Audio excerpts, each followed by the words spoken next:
আজকে আবার আমরা ফিরে এসেছি নতুন একটা ভিডিও নিয়ে, যেটা ক্লাস 7-এর অধ্যায় নম্বর 9, অর্থাৎ সর্বসমতার ধারণা।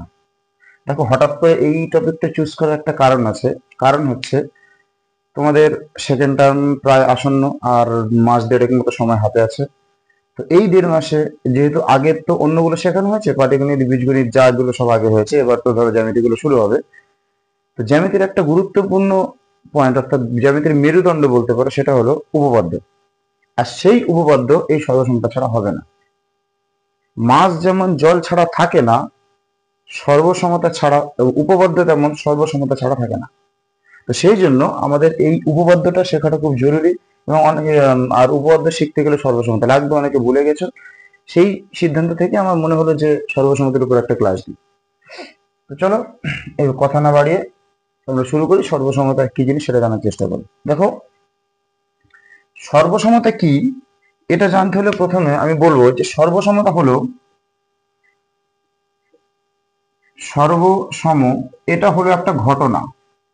কি বললাম? সর্বসম হলো একটা ঘটনা। কি ঘটনা?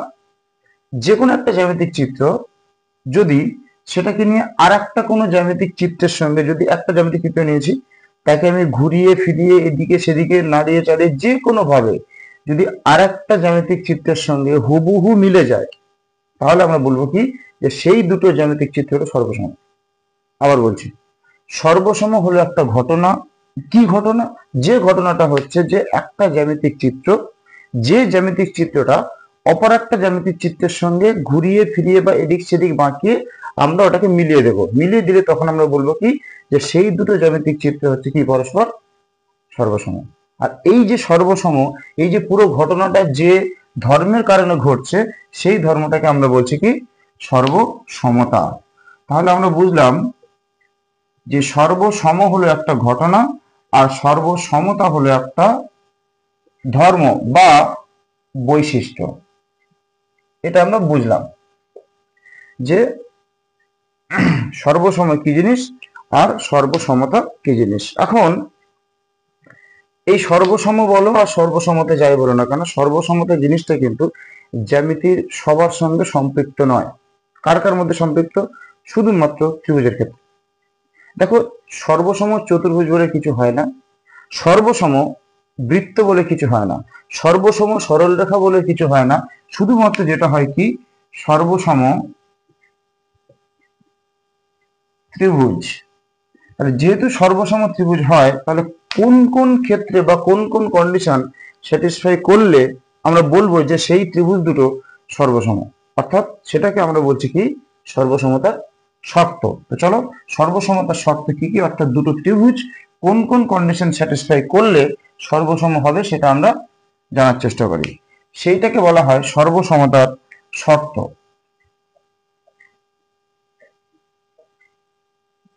দেখো, সর্বসমতার শর্ত টোটাল শর্ত রয়েছে মাত্র 4টি। 4টের মধ্যে প্রথম যে শর্ত, সেটা হচ্ছে বাহু বাহু বাহু। এটাকে ইংলিশে বললে সাইড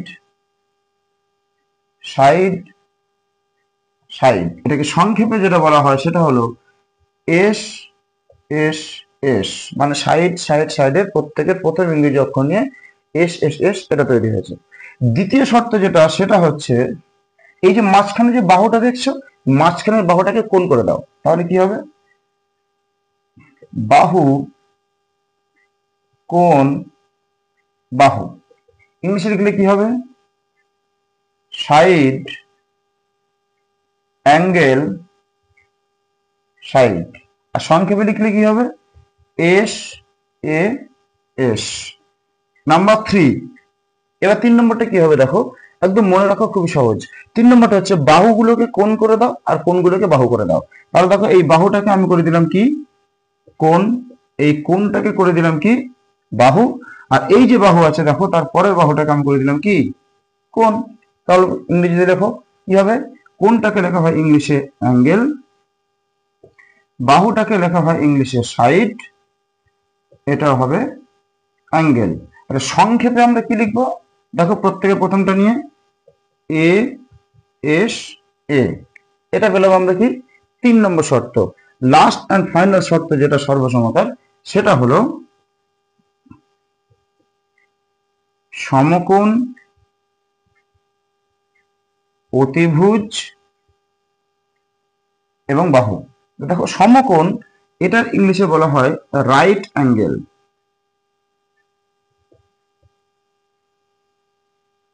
অতিভুজ, এটাকে ইংলিশে বলা হয় হাইপোটেনাস। আর 3 নম্বর বাহুটাকে বলা হয় সাইড। তাহলে এটাকে সংক্ষেপে লিখলে কি হবে? আর এইচ এস। দেখো এই আর এইচ এস মানে আবার সেই রাইট হ্যান্ড সাইড, এটা ভেবো না কিন্তু মনে রাখার জন্য ভাবতে পারো রাইট হ্যান্ড সাইড, কারণ তোমাকে তো আর ওই ইংরেজিতে আর লিখতে হবে না, দিয়ে তুমি শুধু জাস্ট আর এইচ এস মনে রাখলে হবে। দেখো সমকোণ অতিভুজ বাহু, এই গেল টোটাল আমার সর্বসমতার 4টে শর্ত।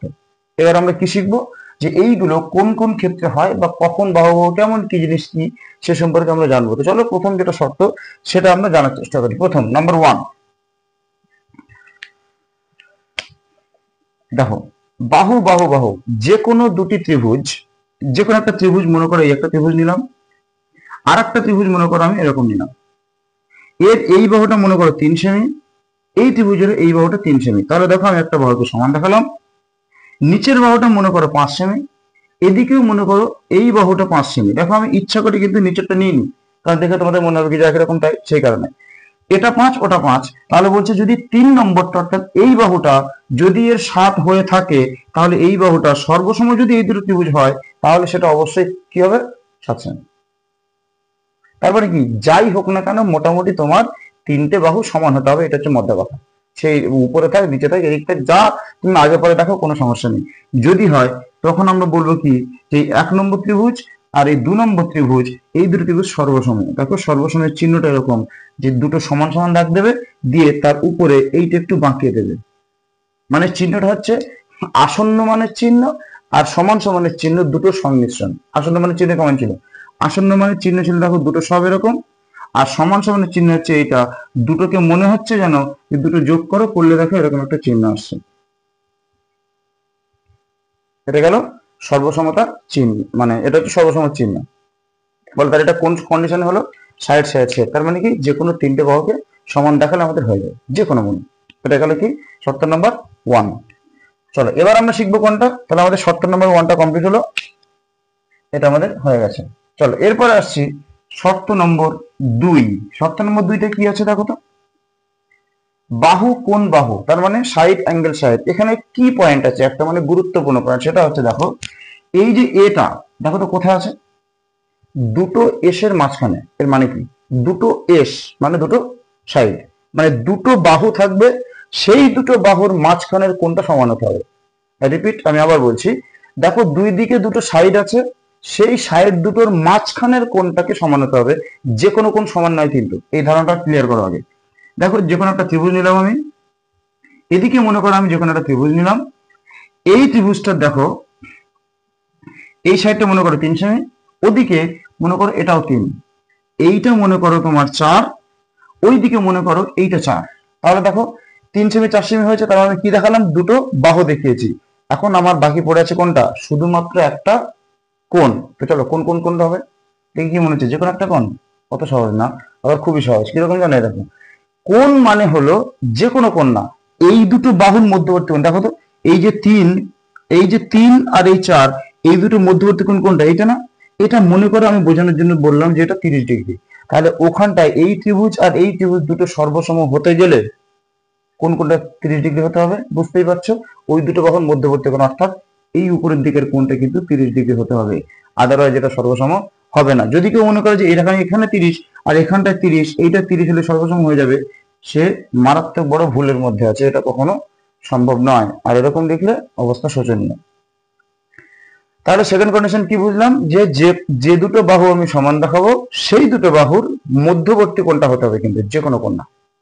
আচ্ছা আচ্ছা, চলো এরপর আসছি শর্ত নম্বর 3। দেখো তো 3 নম্বর শর্তটা কি বলেছে? কোন বাহু কোন। দেখে কি মনে হচ্ছে? যে আগের মতো মনে হচ্ছে না যে এই এসটা তো রয়েছে দুটো অ্যাঙ্গেলের এর মধ্যবর্তী, তার মানে কি যে দুটো এ সমান হবে, মানে যে দুটো কোণ সমান দেখাবো তাদের মধ্যবর্তী বাহু সমান দেখাতে হবে না, এখানে কিন্তু এই জিনিসটা নয়। এখানে একটা কি পয়েন্ট আছে, সেটা হচ্ছে বলছি 3 নম্বর শর্ত, এটা তুমি এরকম সুন্দর করে লিখে রাখবে, সেটা হলো অবস্থান। অবস্থান মানে দেখো আমি ব্যাখ্যা করি তাহলে বুঝতে পারবে সহজে। যে কোনো দুটো কোণ দেখাতে হবে, চলো আমি দুটো ত্রিভুজ নিলাম, এই একটা ত্রিভুজ নিলাম, এদিকে একটা ত্রিভুজ ধরে এটা নিলাম। দেখো এই ত্রিভুজের প্রথমে একটা কোণ দেখাচ্ছি, মনে করো এই কোণটা হচ্ছে 20 ডিগ্রি, এদিকেও মনে করো এই কোণটা 20 ডিগ্রি। দেখো আমি ইচ্ছা করে উপরে নিয়েছি কিন্তু বোঝানোর জন্য। এই কোণটা মনে করো 30 ডিগ্রি, এই কোণটাও মনে করো 30 ডিগ্রি। তাহলে বলো তোমাদের কি মনে হচ্ছে যে এই তো দুটো কোণ, তাদের মধ্যবর্তী বাহু অর্থাৎ এইটা, এইটা আর এটা সমান হলে সর্বসম হবে? এখানে কিন্তু এরকম কোনো বিষয় নেই। এখানে কি দেখতে বলেছি আমি, কি পয়েন্ট কি, এখানে কি পয়েন্ট হচ্ছে অবস্থান। মানে এই দেখো আমি যে কোনো বাহু, এখানটা তুমি যে কোনো একটা বাহু দাও, যে কোনো বাহু, যে কোনো বাহু অর্থাৎ তুমি ভাবো যে এই বাহুটা মনে করো 5 সেমি, কোনটা নিচেরটা। আচ্ছা এই বাহুটা 5 সেমি, এর সঙ্গে সর্বসম হতে গেলে এই বাহুটাই হতে হবে, কিন্তু যুক্তিটা ওই যুক্তি না যেটা তোমরা ভাবছো। কিভাবে হবে যুক্তিটা? যুক্তিটা দেখো, এখানে যে 5 সেন্টিমিটার বাহুটা আছে এটা তুমি দেখো কোথায় আছে, মানে কি বলো কোন কোনটার বিপরীত দিকে আছে বলো। দেখো তো, যে কোনটার মান দেওয়া নেই অর্থাৎ ফাঁকা, এই ফাঁকা কোনটার এক্স্যাক্টলি দেখো সোজা তাকাও, অর্থাৎ বিপরীত বাহু, এই বাহুটা 5। তাহলে তুমি ওখানটায় সর্বসম হতে গেলে কি হতে হবে, ওখানে তুমি আগে খুঁজবে কোনটা, যে ফাঁকা কোন কোনটা আছে। দেখো ফাঁকা কোন এইটা, অর্থাৎ তার বিপরীত বাহু 5, এটা হতে হবে। আশা করি বুঝতে পেরেছো। আচ্ছা এটা আরো একটু ক্লিয়ার করি, এটা হলে তবে সর্বসম হবে। চলো আর একটু উদাহরণ দিই তাহলে বুঝতে পারবে। এই ত্রিভুজটা মনে করো এইটা, এটা দিয়েছে আমার 60 ডিগ্রি, এটা দিয়েছে মনে করো 20 ডিগ্রি। তাহলে এই ত্রিভুজটা দেখো আমি 60 ডিগ্রি নিলাম, মনে করো এইটা 60, এইটা মনে করো 20 ডিগ্রি। এবার স্পষ্ট বুঝতে পারবে। দেখো যে কোন বাহুটা এখানে হতে হবে, দেখো এখানটা আমি মনে করলাম এইটা 3 সেমি। বলতো এই ত্রিভুজ আর এই ত্রিভুজটা সর্বসম হওয়ার জন্য দেখো তো কোনটা সমান হতে হবে, কোন বাহুটা। আমি এক্ষুনি বললাম অবস্থান নির্ধারণ করো। বলো এখানে যে 3 সেমিটা, এটা কোন কোণের বিপরীত দিকে আছে, দেখো তো ভালো করতে হবে কোন কোণের। এই দেখো এক্স্যাক্টলি 20। তাহলে এখানে যদি 20-র বিপরীত দিকে থাকে, ওখানে কোথায় থাকতে হবে, 20-র বিপরীতে। চলো এখন 20 খোঁজো, তার বিপরীত দিকে এইটা, সরি এটা হচ্ছে 3 সেমি, এটা 3 হতে হবে, আদারওয়াইজ কিন্তু সর্বসম হবে না। তো চলো যদি এখানটায় 3টা এখানে না থেকে আমি বলছি 3টা যদি এখানে থাকতো, বলো তখন কি হতো দেখো তো। তাহলে বলো এবার বলো যে এই দুটো ত্রিভুজ সর্বসম হবে, এই এখানে নিচেরটা যদি 3 সেন্টিমিটার হয়, ওখানে কোনটা 3 হতে হবে? কি মনে হচ্ছে যে নিচেরটা? না নিচেরটা 3 সেমি হবে না। কেন বলো তো? এই দেখো আমি এক্ষুনি বললাম কি, এই দেখো এখনো মার্ক করা আছে কি অবস্থান। আচ্ছা বলো এই 3 সেমিটার কোথায় অবস্থিত, দেখো তো সুন্দর করে দেখো কোন কোন কোনটার উল্টো দিকে আছে, 60 ডিগ্রি। চলো ওখানে 60 ডিগ্রি খোঁজো, প্রথমে 60 ডিগ্রি খোঁজো, খুঁজে পেয়েছি। চলো ওর সোজা বিপরীত দিকে তাকাও, বিপরীত দিকে তাকালে যে বাহুটা দেখতে পাচ্ছ অর্থাৎ এই বাহুটা, এই বাহুটাকে 3 সেমি হতে হবে, তাছাড়া কিন্তু সর্বসম হবে না। যতই যুক্তি দেখাও না কেন ভুল যুক্তি হবে। হয়েছে? আশা করি ক্লিয়ার করতে পেরেছি। চলো এবার আমরা আসছি লাস্ট অ্যান্ড ফাইনাল যে শর্ত, সেটা হচ্ছে সমকোণ, অতিভুজ এবং বাহু, অর্থাৎ 4 নম্বর শর্ত। দেখো সমকোণ, অতিভুজ, বাহু। আচ্ছা বলতো কোন ত্রিভুজের কোনটা সমকোণ হয়? সমকোণী ত্রিভুজ। তার মানে কি এখানে ওই যে কোনো ত্রিভুজ আঁকলে কিন্তু হবে না, তার মানে আমাকে নিতে হবে কি, এই যে সমকোণ ত্রিভুজ নাও। সে তুমি যেদিকে নাও না কেন তোমাকে সমকোণী ত্রিভুজ নিতে হবে। তার মানে এই কোণটা অলওয়েজ কি হতে হবে, 90 ডিগ্রি। আচ্ছা বলো এবার শর্ত নাম্বার 1 কি, 3টে স্যাটিসফাই করাতে হবে তো। দেখো তো সমকোণ, সমকোণ মানে কি 90 ডিগ্রি। চলো 90 ডিগ্রি দেখো তো, এই কোণে 90 ডিগ্রি, মনে করো এটা 90, এর সাথে এই কোণটা সমান, তার মানে এই যে সমকোণটা আমাদের হয়ে যাচ্ছে। সেকেন্ড কি, অতিভুজ। বলো অতিভুজ কাকে বলে? অতিভুজ হচ্ছে সমকোণী ত্রিভুজের সমকোণের বিপরীত বাহুকে আমরা অতিভুজ বলি। কি বললাম? সমকোণী ত্রিভুজের মানে এই একটা সমকোণী ত্রিভুজ, তার সমকোণ মানে এটা, তার বিপরীত বাহু অর্থাৎ সোজা উল্টো দিকে তাকাও, যে বাহু দেখতে পাচ্ছ সেটাকে আমরা কি বলবো, অতিভুজ। তার মানে এটা অতিভুজ। এটা হলো অতিভুজের অথেন্টিক সংজ্ঞা। এবার মনে রাখার একটা সংজ্ঞা, যেটাকে আমি বলি কি ফাঁকিবাজি পদ্ধতি, সেটা হচ্ছে তুমি সমকোণী ত্রিভুজ নেবে, সমকোণী ত্রিভুজের সবচেয়ে বড় বাহু খোঁজো, সবচেয়ে বড় বাহু একদম চোখ বন্ধ করে, সেটা হয়ে যাবে অতিভুজ। কি বললাম? অথেন্টিক সংখ্যা হচ্ছে সমকোণী ত্রিভুজের সমকোণের বিপরীত বাহুকে আমরা অতিভুজ বলবো। আর ফাঁকিবাজি পদ্ধতি অর্থাৎ মনে রাখার শর্টকাট পদ্ধতি, সেটা হচ্ছে সমকোণী ত্রিভুজের সবচেয়ে বড় বাহুকে আমরা বলবো অতিভুজ। ভুল করে পরীক্ষায় যদি অতিভুজের সংজ্ঞা আসে আর তোমরা লিখে আসবে সমকোণী ত্রিভুজের বিপরীত বাহু, সমকোণী ত্রিভুজের সবচেয়ে বড় বাহু, বৃহত্তম বাহু বাঁশ, একদম সলিড বাঁশ খাবে। তো চলো দেখো, তো এটা আমরা কি দেখালাম, প্রথমে বলো সমকোণ দেখানো হয়ে গেল, সেকেন্ড কি দেখাবো, অতিভুজ। তো দেখো এই যে কোনটা অতিভুজ, এইটা। তো এই অতিভুজটা যদি 5 সেন্টিমিটার হয়, ওখানে তার মানে কি এটাও 5 হতে হবে, অতিভুজ সমান। লাস্ট হচ্ছে বাহু, বাহু বলো তো, এখানটা এটা মনে করো 3 সেমি, এই বাহুটা দেখো তো, তাহলে ওখানে কি মনে হচ্ছে তোমাদের, কোনটা সমান হলে সর্বসম হবে, এই বাহুটা। হ্যাঁ, কিন্তু এটা 3 সেমি হলে তো সর্বসম হবেই হবে, তো দেখেই বোঝা যাচ্ছে। কিন্তু এটা না হলে যদি এই বাহুটাও 3 হয়, তাও সর্বসম হবে। আবার বলছি, এটা যদি 3 হয় তাহলে এটা 3 হলে তো সর্বসম হবেই হবে, এটা তো কানা খোঁড়া বোবা অন্ধ সবাই বুঝতে পারছে দেখে। কিন্তু এই বাহুটা 3 হলে তুমি যদি নিচের বাহুটাও যদি 3 দেখাতে পারো, তারপরেও ত্রিভুজ দুটো কি হবে, সর্বসম হবে। অর্থাৎ এই যে কন্ডিশন, এই বাহুটার কোনো অবস্থানের বিষয় নেই যে এই বাহুটাকে হতে হবে, এখানে যে জায়গা থাকবে তার অনুরূপ অবস্থান, ওখানে সেই জায়গা থাকতে হবে, ওরকম কোনো বিষয় নেই, যে কোনো একটা বাহু হলেই হবে। হয়েছে? এই গেল আমাদের সমকোণী এই সর্বসমতার ধারণা, যে দুটো ত্রিভুজ কখন সর্বসম হবে সেইগুলো আমরা বুঝলাম, যে এই শর্ত স্যাটিসফাই করলে আমরা বুঝবো যে এগুলো কি সর্বসম। চলো এবার আমরা বুঝবো যে এই যে সর্বসমতার মধ্যে স্যার সব তো দেখতে পাচ্ছি যে 3টে এস তো আছে, কিন্তু 3টে এ নেই কেন, তার মানে 3টে অ্যাঙ্গেল নেই কেন। এই যে অ্যাঙ্গেল মানে এটা অ্যাঙ্গেল, অ্যাঙ্গেল, অ্যাঙ্গেল, এইটা সর্বসমতার শর্ত নয় কেন। দেখুন কেন নয় সেটা তো জানি না, কিন্তু সর্বসমতার শর্ত অ্যাঙ্গেল অ্যাঙ্গেল নয়, তার কারণ হচ্ছে এটা বলতে পারি যে এই কন্ডিশনটা স্যাটিসফাই করে কার। দেখো তো, একটা ত্রিভুজের 3টে কোণ যদি সমান হয় তো কি ঘটবে, দেখো তো, এটা 30, এটা 60, এটা হচ্ছে 90। তাহলে বলে একটা ত্রিভুজ আমি এরকম আঁকলাম, যে ত্রিভুজের দেখো এটা মনে করো 30, এই দিকেরটা 60 আর উপরেরটা হচ্ছে 90°। যদি হয় তাহলে এই ত্রিভুজ দুটোকে আমরা সর্বসম বলবো না, কি বলবো, এই কন্ডিশন স্যাটিসফাই করলে ত্রিভুজগুলোকে আমরা বলবো দেখো কোনগুলো সমান না, দেখতে একই রকম, পরিমাপও একই। এইটাকে বলা হয় অঙ্কের ভাষায় সদৃশকোণী। অর্থাৎ আমি বলবো এই তখন যে 1 নম্বর ত্রিভুজ আর এই 2 নম্বর ত্রিভুজ, এরা দুজন পরস্পর কি সদৃশকোণী। আর যখন দুটো ত্রিভুজ সদৃশকোণী হয় তখন সেই ত্রিভুজকে সংক্ষেপে বলা হয় তারা সদৃশ্য। এই সদৃশ্য হলো একটা ধর্ম। তাহলে আমরা বুঝলাম কি, যে সদৃশ্য হতে গেলে আমাকে আগে কি দেখাতে হবে, সদৃশ্য কোণী। আর সদৃশ্য কোণী দেখাতে গেলে 3টে কোণ সমান দেখাতে হবে।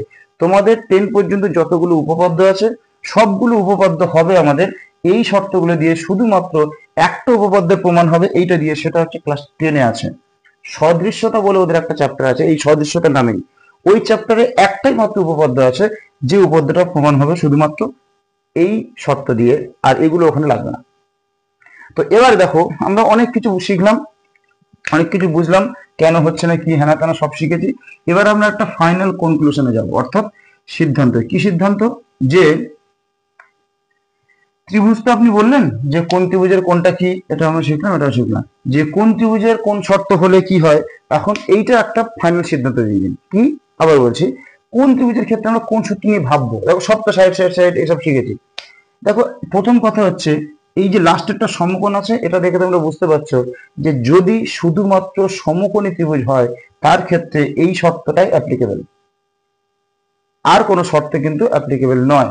তাহলে অন্য যে ত্রিভুজগুলো আছে যেমন সূক্ষ্মকোণী, স্থূলকোণী, তারপরে তোমার কি জানো সমবাহু, বিষমবাহু, সমদ্বিবাহু, এই ত্রিভুজগুলো কিসের সাহায্য হবে, এই ত্রিভুজগুলো হবে আমার এই প্রথম যে 3টে শর্ত দিচ্ছে এইগুলোর সাহায্যে। তাহলে আমি যদি দল ভাগ করে দিই তাহলে 4 নম্বরটা হবে শুধুমাত্র কার ক্ষেত্রে বলো, সমকোণী ত্রিভুজের ক্ষেত্রে। আর উপরের যে 3টে এটা হচ্ছে কি বাকি সমস্ত ত্রিভুজের ক্ষেত্রে।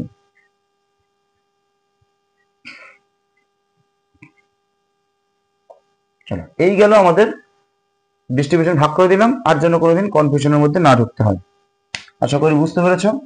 এইটা ছিল আমাদের কি সর্ব সমতার ধারণা চ্যাপ্টারের থিওরি পার্ট। এবার আমরা প্র্যাকটিক্যালি শিখবো যে কিরকম অঙ্ক আছে, সেটা ওদের বইতে লাস্ট পেজে আছে, ওটা আমি পরে একটা ভিডিও তোমাদের আনবো, সেটাতে ওই কোশ্চেন আনসার করা হবে আর কি। আজকে শুধু থিওরি পার্টটা হবে। আচ্ছা এইবারে এই যেখানটা যা আমি আজকে ক্লাসের মধ্যে আলোচনা করলাম, যদি কারো কিছু বুঝতে সমস্যা থেকে থাকে, তাহলে যেহেতু ভিডিও তো ওয়ান ওয়ে প্রসেস, সেই জন্য তোমরা কমেন্ট বক্সটা খোলা আছে, ওই কমেন্ট বক্সে তোমরা কমেন্ট করবে যে এই পোর্শনটা বুঝতে পারিনি বা এই শর্তটা একবার বলুন। তাহলে আমি পরের ক্লাসে কি করব, যেটা তোমাদের সমস্যা হচ্ছে সেই শর্তটা নিয়ে বলে তারপরে আমি ওই অনুশীলনী অঙ্কগুলো করা শুরু করব। ঠিক আছে, আজকের ক্লাস এই পর্যন্ত। পরবর্তী আবার তোমাদের সঙ্গে দেখা হচ্ছে পরবর্তী ভিডিওতে।